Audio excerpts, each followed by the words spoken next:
Welcome to season 2 of Poncha Talk. You may be wondering what is going on. Why is this season 2? There has literally only been like 4 episodes, and you're absolutely right. But there have been some very sudden and pretty big changes in my life personally that also will kind of affect the way that I will be running this podcast. So I figured it's best to have a fresh start, new life, new hair, new microphone, and new podcast season.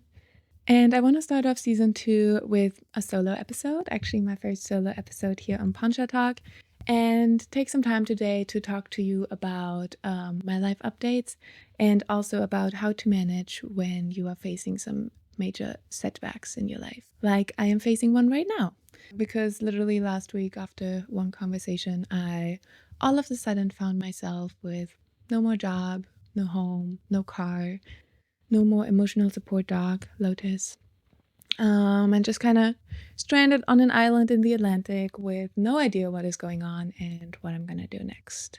So it's been quite the chaos, but I wanted to take some time today to talk to you about, what do we do when life punches us in the face like this? My name is Ellie. I'm host of Poncha Talk, and I'm still figuring out everything else, but welcome to season 2.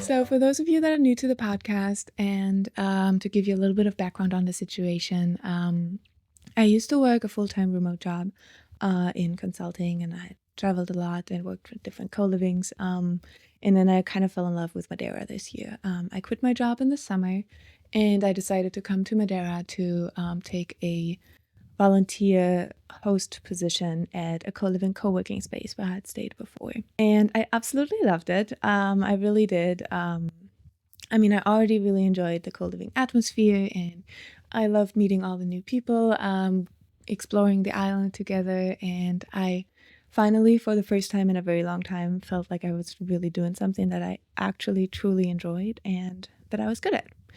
And I've been there for the past 2 months, and I was supposed to stay until the end of the year, but suddenly last week things changed and I had to leave. And it wasn't like one major fuck up or something that led to this, not that I was doing a horrible job, but it was more so I was there working for a friend that was running the place, and on a personal level it just didn't work out for him, I guess. And it's funny because in the last episodes of Poncha Talk, a couple times we touched on the topic of, mixing business and friendship. And well, here's an example of when it didn't work out. And, while it sucks for me right now, I'm definitely taking some learnings for myself from the situation in terms of communication, setting expectations, setting boundaries when trying to manage friendship and business at the same time. But I think in the end, in these kind of situations, you never really know how it will end, because I am someone who trusts very easily. Like we really haven't known each other for that long, and maybe that was foolish of me to think that it will work out. But also sometimes people just change their minds, I guess, and some things are just out of my control. So in this case, I guess I got the short end of the stick. And I was fired, and I was really devastated because it hit me so unexpectedly, actually. Because really, when you think of it, I somehow went from, having a manager position, a good job, a high salary, a stable income, an apartment, and everything 6 months ago, to now being fired from a volunteer position. Like, what the fuck happened? How did I get here? And it's really hard to not feel like a complete failure at this point, and to just give up. But I had to pull myself together in the last week and get my life together, because all of this just happened last week. And I was wondering whether it'd be too early to do an episode on it. But then again, I thought it'd be good to talk about it while it's still fresh in my head and to share my learnings right now as they're, new and fresh. And also I need an episode on Thursday.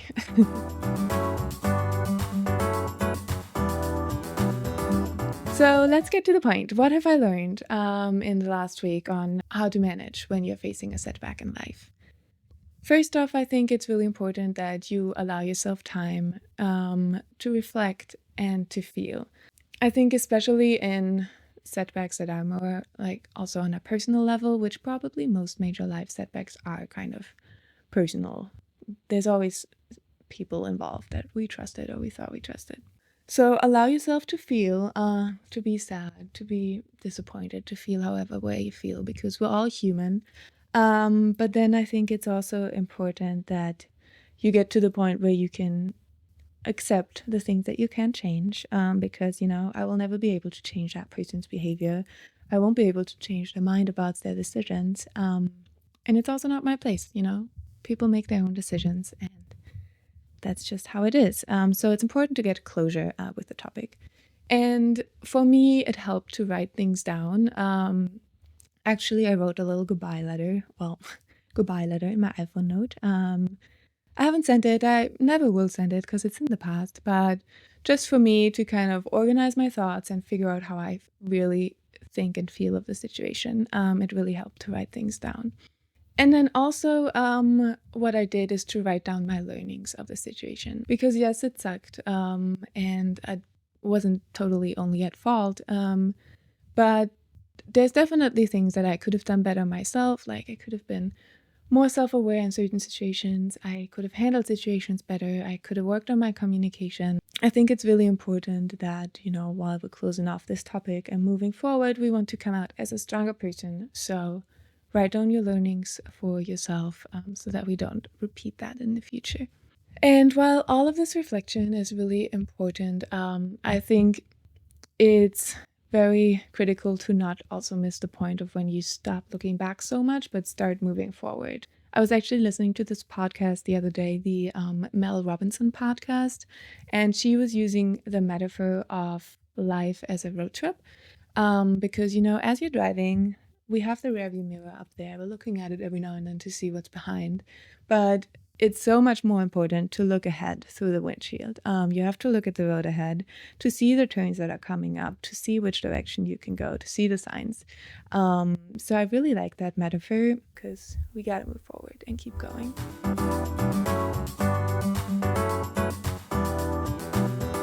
But how do you move forward in a situation like this where everything seems to be falling apart? It's easier said than done. First thing that I did for myself was to organize myself, and to write things down to be able to take it step by step. Because, in situations like this where you just kind of feel like you're totally swept off your feet, where just everything is out of control, it's really hard to know where do I start, what do I do, and I was just in panic mode for a second. And of course, this also depends on your personality, how you handle things. But I think a little structure never hurt anybody. And when I say I organized myself, I'm not saying I wrote like a 10-page plan of what I'm going to do step by step next. But it was really just like, again, a bullet point, iPhone note, of the most important things I needed to do and decisions I had to make for myself, because I had a place to stay for one more week. But then I needed a new home.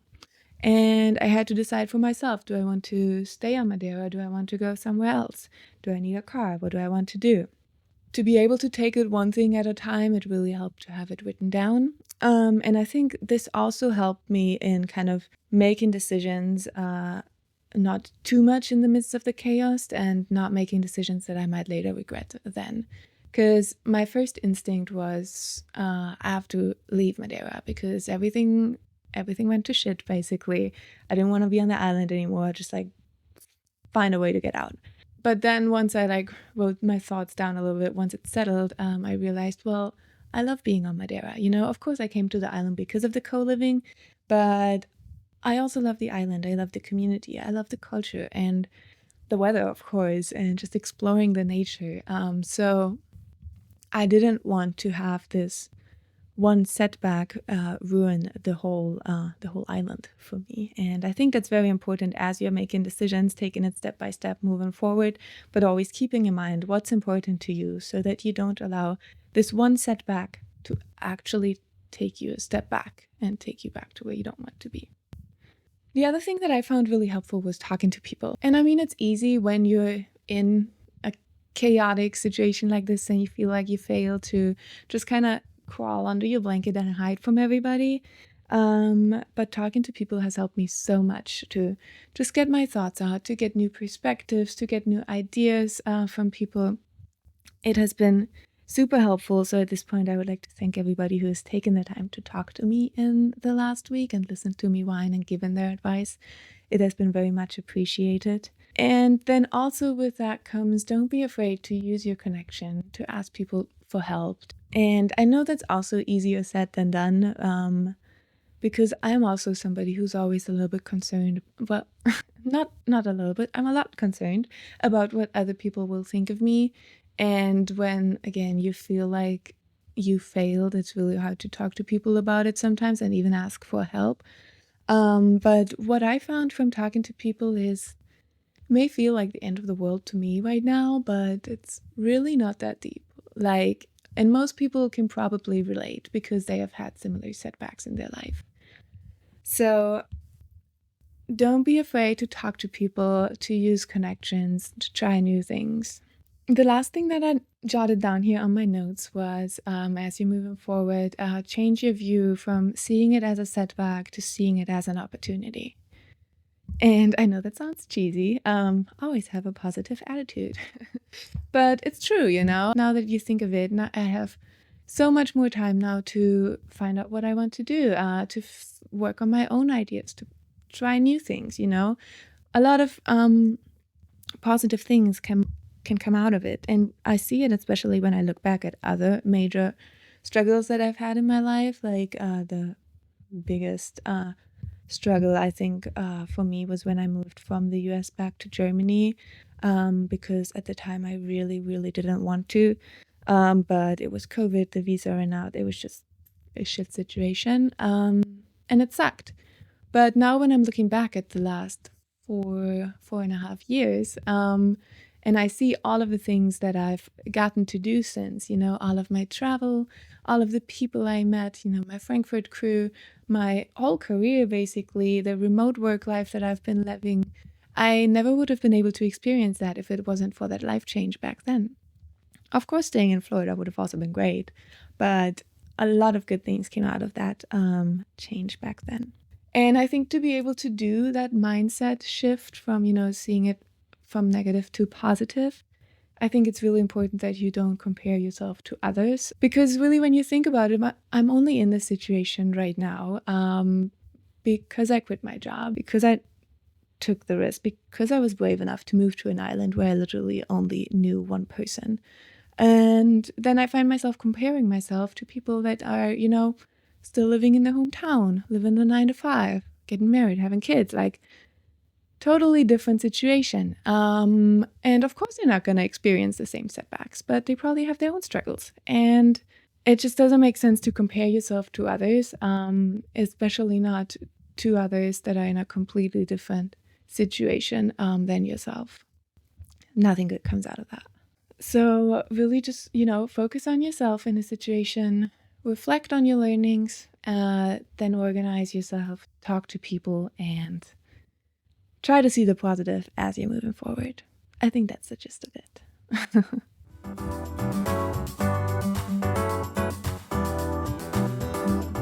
So that is my story and life advice for today. I'm very curious to see how it will continue.